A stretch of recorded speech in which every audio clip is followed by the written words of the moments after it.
Builder जो भी ये मकान बना के बेचते हैं, फ्लोर बना के बेचते हैं, ठीक है, और लेट्स से 2 प्लॉट लिए, 4 प्लॉट लिए, इकट्ठे S+4 स्टेट +4 बना दिए और बेच दिए, उनको भी अपने टैक्सेशन का ध्यान रखना है। इनका जो टैक्स है थोड़ा सा एक अलग तरीके से होता है, अलग इन द सेंस इनका ना जो प्रॉपर्टी बेचेंगे, फ्लोर जो भी बेचेंगे, वो एज ए कैपिटल एसेट नहीं ट्रीट होता, बल्कि वो एक बिजनेस की तरह ट्रीट होगा। यानी कि सरकार कहते हैं भैया आप ये सारा का सारा ना एक तरीके का बिजनेस कर रहे हो, ठीक है। नॉर्मल आदमी अगर कोई भी प्रॉपर्टी बेचता है तो उसके ऊपर कैपिटल गेन लगता है, ठीक है। 2 साल से ज़्यादा है तो लॉन्ग टर्म, 2 साल से कम है तो शॉर्ट टर्म लग जाएगा।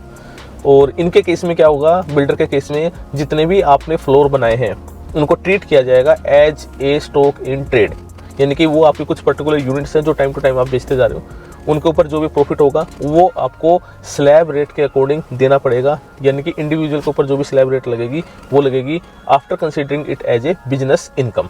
फ्लैट 12.5% का टैक्स का कोई प्रोविजन नहीं है इसमें। अगर आप एक हाईएस्ट टैक्स स्लैब में चले गए, 20% 30% के में चले गए, बिजनेस इनकम आपकी ज़्यादा है तो आपको वो टैक्स देना पड़ेगा, ठीक है।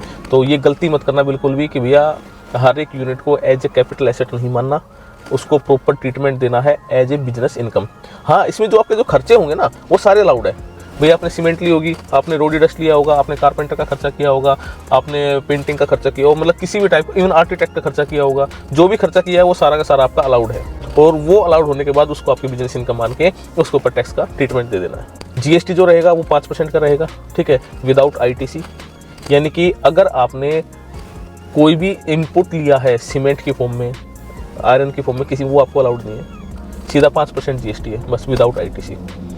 तो जो भी बिल्डर भाई हैं भाई, अपना थोड़ा सा ये भी ध्यान रखना, क्योंकि इसके अंदर जो इनकम होती है वो थोड़ी ज़्यादा लेवल की होती है, ठीक है। थोड़ी स्लैब्स जो है वो ऊपर जाती हैं, जो वैल्यू जो है वो थोड़ी सी वो भी ऊपर चली जाती हैं। तो अपना प्रॉपर टैक्स का ट्रीटमेंट करें।